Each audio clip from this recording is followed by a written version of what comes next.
Weighted average profit method.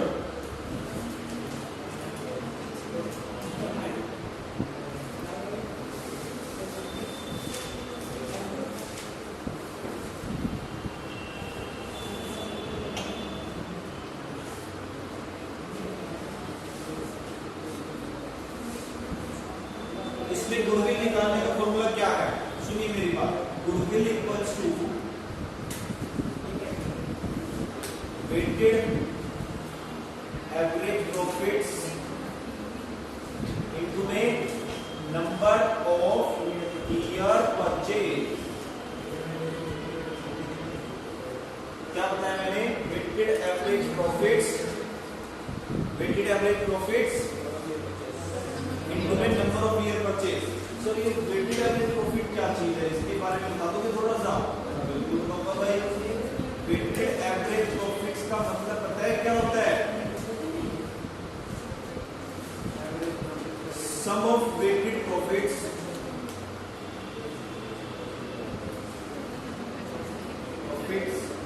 Of N years upon में sum of weights. क्या? Sum of weighted profits of N year divided by sum of weights. आपको क्या करेगा question? सुनिए मेरे बात। आपको क्वेश्चन 5 साल के, मान लो 4 साल के प्रॉफिट दे देगा क्वेश्चन आपको। 4 साल के प्रॉफिट दे देगा, तो 4 साल के प्रॉफिट के साथ वो 4 साल के वेट्स भी दे देगा कि पहले ईयर के प्रॉफिट को वेट दिया 1, सेकंड ईयर को 2, थर्ड ईयर को 3, फोर्थ ईयर को 4। 4 साल के प्रॉफिट और 4 साल के प्रॉफिट के वेट्स। वेट्स होते क्या है? देखो, वेट्स एक्चुअल में प्रॉफिट को का ट्रेंड दिखाते हैं। क्या दिखाते हैं? ट्रेंड। मतलब अगर 5-4 साल पहले जो प्रॉफिट कमाया था और आज जो प्रॉफिट कमा रहे हैं उसमें इन्फ्लेशन का इफेक्ट भी आ गया। नहीं समझ में ये बात भाई। हमारे पापा, हमारे जो तुम्हारे दादा वगैरह है, तुमने सुना होगा बेटा हमारे टाइम में ना 1 रुपए किलो दूध आता था बेटा। 10 रुपए किलो घी खाते थे हम बेटा। असली घी, असली गाय का घी खाते थे बेटा। मैं, अरे बेटा मेरी शादी तो 2000 रुपए में हुई थी। सुना नहीं सुना इसके बारे? अब rates of rupees 2000 50 years ago and rates of rupees 2000 today can be same or not? बताइए। तो वेटेड कॉन्सेप्ट इसीलिए प्ले में आया सो दैट कि हम उस ईयर के प्रॉफिट को आज के प्रॉफिट को वेट से दिखाएं। भाई आपको पता है मूवी सब बच्चे देखते हैं ना, बाहुबली ने कितने पैसे कमाए? You know, Baahubali second part 2000 crore 2000 crore cross कर गए। 2000 करोड़ क्रॉस कर गए ना। पता है आपको? सुना है? वर्ल्ड की सबसे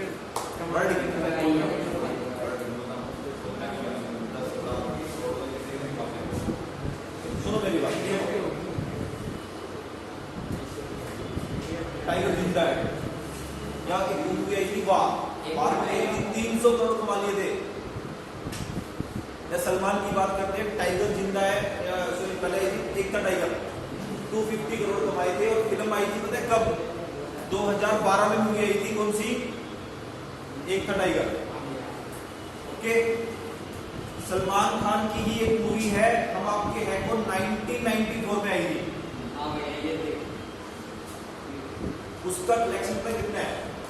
अराउंड 150 करोड़।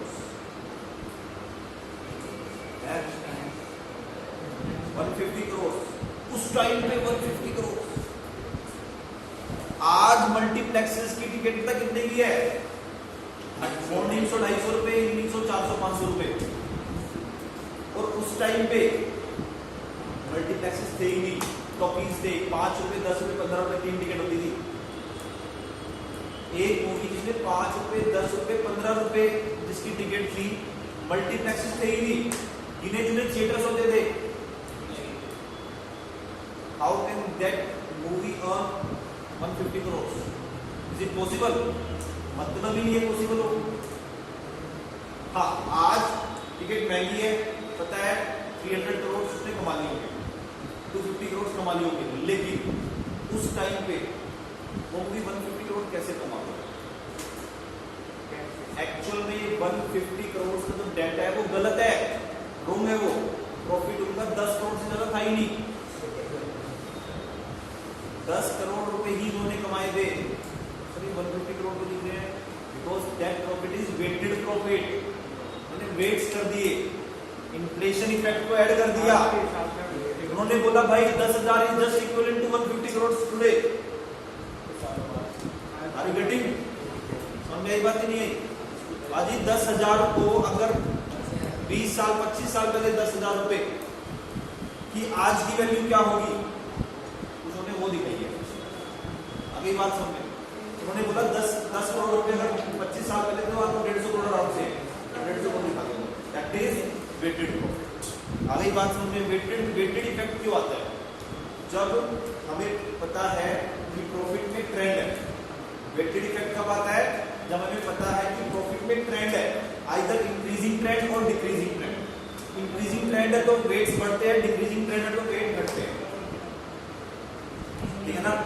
ऑल्दो मैं इतनी तुमसे इस टॉपिक पे बातें कर रहा हूँ, करने की जरूरत नहीं है, तुम्हारे सिलेबस में इतना डीप में नहीं है, ठीक है ना। ये आप सीए फाइनल में पढ़ोगे ये चीजें, फाइनल में आईपीसीसी वगैरह में भी क्या आईपीसीसी वगैरह में भी नहीं है। नहीं। चलो, वेटेड एवरेज प्रॉफिट्स क्या है? Sum of weighted profits in of N years. तो वेटेड प्रॉफिट्स कैसे निकालते हैं मैं आपको बता देता हूँ। 4 साल के प्रॉफिट लिए, 4 साल के पहले साल का प्रॉफिट, दूसरे साल का प्रॉफिट, तीसरे साल का प्रॉफिट, चौथे साल का प्रॉफिट, 4 साल के वेट 1 2 3 4।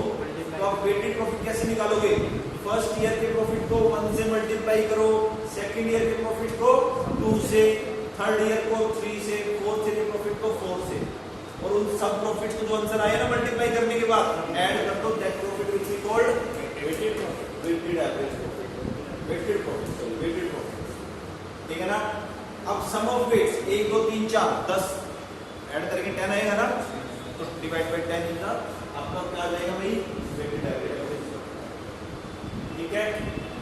ओके, अगेन एक बात और, ये जो प्रॉफिट वर्ड है ये नेट प्रॉफिट होना चाहिए या एडजस्टेड प्रॉफिट होना चाहिए? अगर क्वेश्चन आपको नेट प्रॉफिट दे दे और एडजस्टमेंट दे दे तो आप एडजस्टेड प्रॉफिट निकालेंगे, और क्वेश्चन एडजस्टमेंट नहीं देता तो नेट प्रॉफिट ही यूज करो। कल जितने भी क्वेश्चन किए एडजस्टमेंट नहीं थी तो नेट प्रॉफिट ही यूज कर लिया, लेकिन आज अगर हम गुडविल निकालेंगे किसी भी मेथड से, ऑल 5 मेथड से, और हमें प्रॉफिट के साथ साथ कुछ एडजस्टमेंट होती है, तो हम एवरेज प्रॉफिट, एक्सपेक्टेड प्रॉफिट की बजाय इसको यूज करेंगे adjusted, average adjusted profit. Is that clear? मैं अगेन एक बात आपके कान में डालना चाहता हूं कि एडजस्टेड प्रॉफिट कॉन्सेप्ट जो है ना केवल वेटेड प्रॉफिट के लिए नहीं है, वेटेड के साथ में कवर करवा रहा हूं इसको, although it will be used for all the methods, ठीक है ना। चलो डन, नोट कर लिए, क्वेश्चन करें। एक बढ़िया सा क्वेश्चन है, बिल्कुल एकदम चटपटा टाइप, कहते ना spicy. 16th question, weighted average profit with past adjustment of weight. Past adjustment के साथ में क्वेश्चन है, पास्ट एडजस्टमेंट के बाद नहीं यही तो बोल रहा हूँ भाई, एडजस्टमेंट, ठीक है। तो मेरे गांव वालों,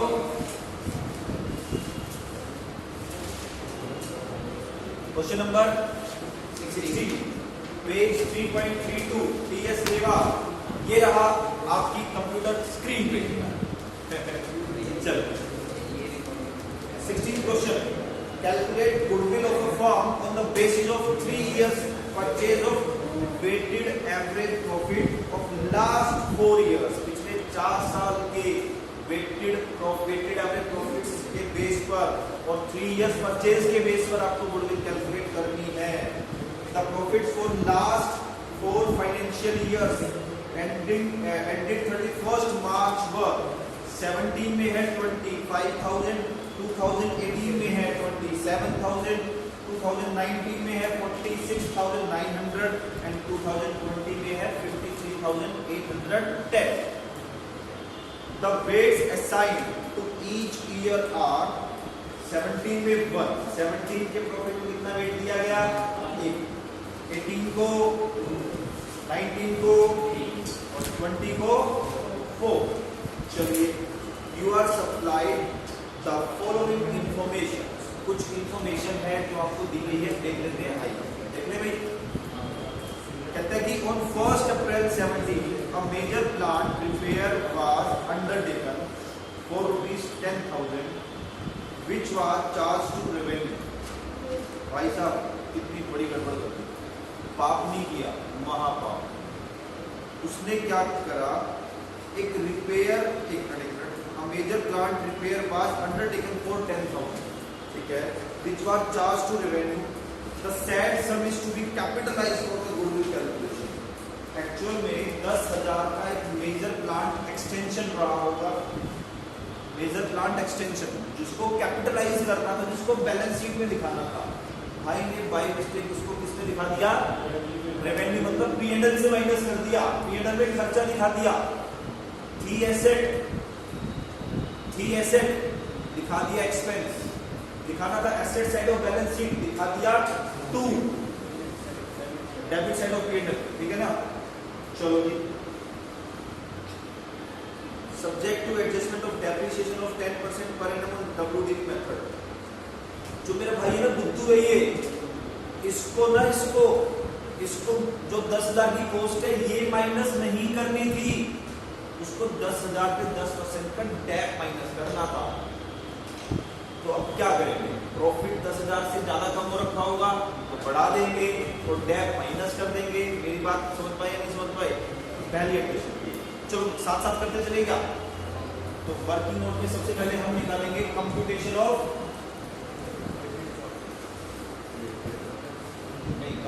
एडजस्टेड प्रॉफिट.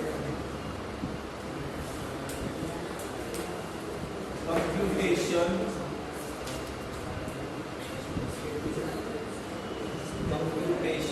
ऑफ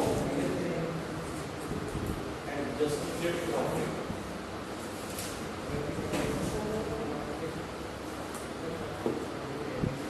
ईयर कब से स्टार्ट है,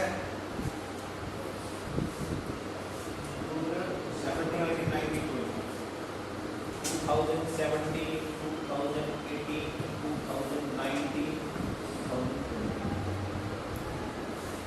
ठीक है. चलो सबसे पहले प्रॉफिट्स क्या दे रखे थे बताइए मेरे को. प्रॉफिट्स है 25,000, 27,000, 46,900,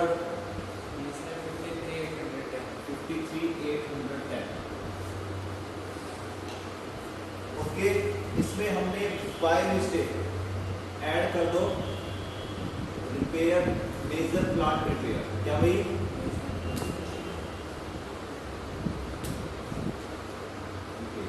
कितने की थी, 10,000 रुपए की थी ना.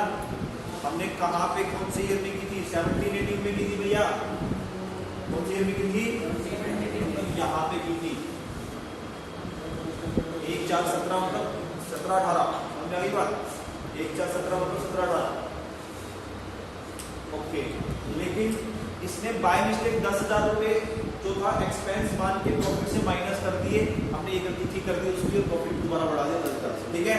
हमने 10,000 से प्रॉफिट दोबारा ऐड ऑन कर दिया, ठीक है ना. अब हम क्या करेंगे, माइनस करेंगे इसमें से. क्या जल्दी बताइए, डेप्रिसिएशन, एडिशनल डेप्रिसिएशन.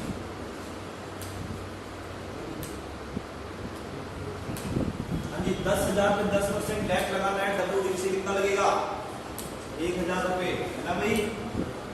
लेकिन एक बात तो बताइए, अगले साल भी तो लगेगा. अगले साल 900 लगेगा. 10,000 माइनस 1,000 9,000 की रह गई. अब उस पे 10% दोबारा लगाइए, 900.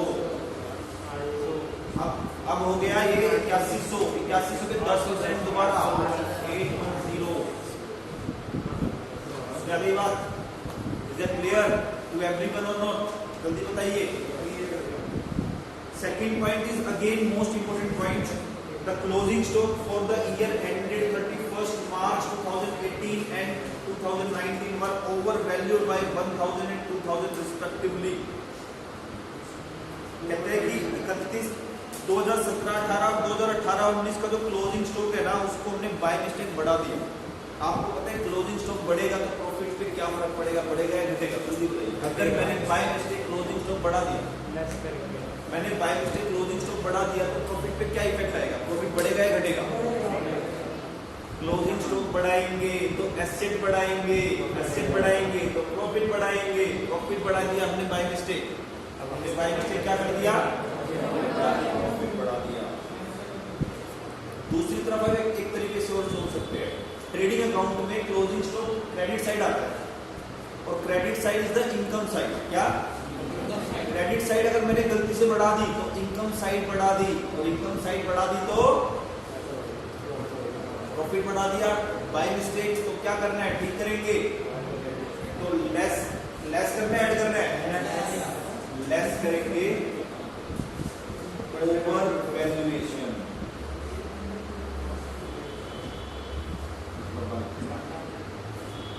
ओवर वैल्यूएशन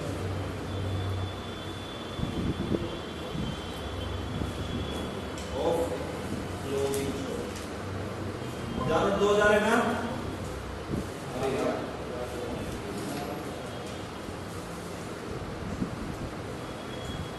1000 रुपए डी में और 2000 रुपए। एक बात मैं आपसे पूछूं, अगर मैंने 18 में 31 मार्च 18 को क्लोजिंग स्टॉक मैंने 1000 रुपए से कम दिखा, ज्यादा दिखा दिया, मेरी बात को बड़े ध्यान से सुनना। 31 मार्च 18 को साल के एंड में, ईयर के एंड में, अगर मैंने क्लोजिंग स्टॉक को बाय मिस्टेक बढ़ा दिया, तो मैंने अभी डिस्कस किया था प्रॉफिट बढ़ा दिया तो उसको कम कर देंगे। इसका एक लॉजिक मैंने क्या दिया था? इसका लॉजिक मैंने ये दिया था कि जो क्लोजिंग स्टॉक है वो इनकम साइड आइटम है, क्रेडिट साइड आइटम है। क्रेडिट बढ़ेगा तो इनकम बढ़ेगी, प्रॉफिट बढ़ेगा। हमने बाय मिस्टेक प्रॉफिट बढ़ा दिया। लेकिन मुझे एक बात बताइए, 31 मार्च 18 को 18 को जो क्लोजिंग स्टॉक है वो क्लोजिंग स्टॉक नेक्स्ट डे 1 अप्रैल 2018 को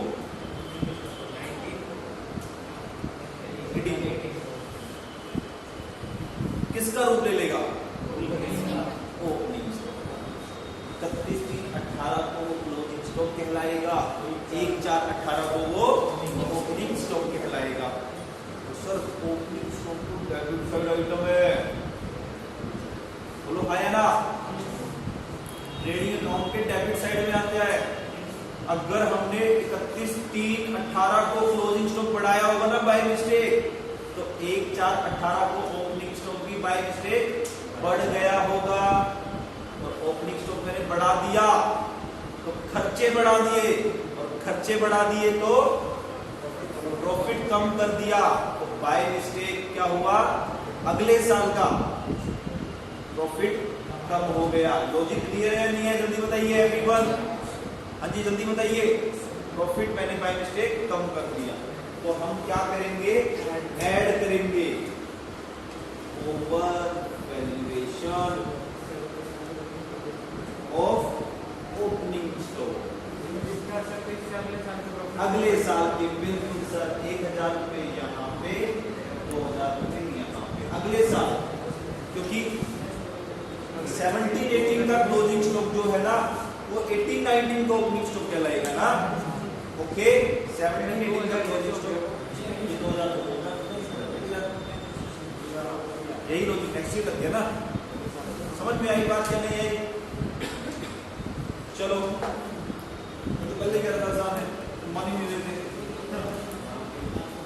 third point, cover management cost and annual charge of ₹5000 should be made for the purpose of goodwill।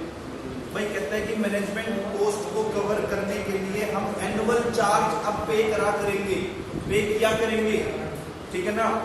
5,000 रुपए, मतलब दिस इज फ्यूचर एक्सपेंस। मैंने देखो लिखवाया था, माइनस करेंगे एनी फ्यूचर एक्सपेंस, देखो लेस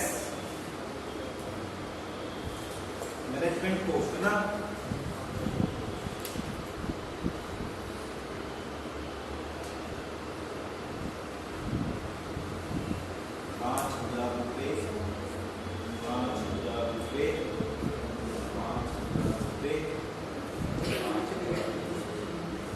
लो जी, अब आपको जो प्रॉफिट आया ना, इसको ना बड़े रिस्पेक्ट के साथ क्या बोल देना, क्या बोलोगे बताओ, एडजस्टेड प्रॉफिट।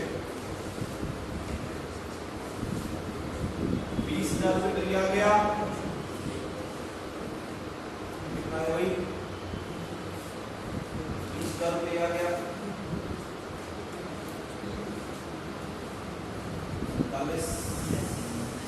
40,000 रुपये लिया गया। अरे वाह, जारी देखो भाई, देखो ओ भाई 50,000 रुपये आ गया, 20, 30, 40, 50। जैसे क्वेश्चन हमारे सॉल्यूशन का वेट ही कर रहा था, बस तैयार करा था ना, खाली वेट है ना। चलो एडजस्टेड प्रॉफिट 20,000, 30,000, 40,000, 50,000। सुनिए मेरी बात, आपको पता है यहाँ पे प्रॉफिट पे ट्रेंड दिख रहा है आपको, देखो is there any increasing trend in the profit और not? Profit is increasing 20, 30, 40, 50। Therefore weighted average concept will make play in the क्या क्वेश्चन, ठीक है ना। बात समझ आ गई? मैंने मतलब रिपीट करता हूं मैं, यहाँ पे प्रॉफिट पे ट्रेंड है, प्रॉफिट में यहाँ पे क्या है, ट्रेंड है, तो एवरेज प्रॉफिट कॉन्सेप्ट जो है, वेटेड एवरेज प्रॉफिट कॉन्सेप्ट जो है लेके आ जाए। ओके, बात समझ आ गई? नहीं समझ में बात नहीं आई? प्रॉफिट में अगर इंक्रीजिंग ट्रेंड हो या डिक्रीजिंग ट्रेंड हो तो वेटेड एवरेज कॉन्सेप्ट यूज होता है, मैंने बताया था ना। Okay done, weighted average concept will come into play कब, जब प्रॉफिट में इंक्रीज आ गई ना बात समझ में। लेकिन भाई सुनो, टर्म्स एंड कंडीशन अप्लाई, ये लाइन जो मैंने बोली तुम्हारे लेवल की चीज नहीं है। क्वेश्चन वेटेड बोले तो वेटेड कर देना, क्वेश्चन सिंपल बोले सिंपल कर देना, तो जस्ट मैं आपको बता रहा हूँ नॉलेज देने के लिए। ओके आइए अब निकालते हैं statement for computing weighted profit. Statement for computing weighted profit. Year कौन कौन सा है, एक मिनट, ईयर कौन कौन से भाई, 2017, 2018, 2019, 2020। प्रॉफिट्स क्या है ओ भाई, ये हो गया, और क्या यार, इतनी मेहनत करके निकाले है ना भाई, लड़का ठीक नहीं है भाई। प्रॉफिट्स, प्रॉफिट्स के बाद वेट्स, जल्दी वेट्स क्या, जल्दी बताइए, 1, 2, 3, 4। वेटेड प्रॉफिट क्या होंगे, 20,000 into 1, 20,000, 30,000 into 2, 60,000, 40 into 3, 120, 50 into 4, 2 lakh। Weighted profit, sum of weighted profit कितना आया, बोले तो सम ऑफ वेट्स कितना है, तो goodwill equals to question number 16 है वेटेड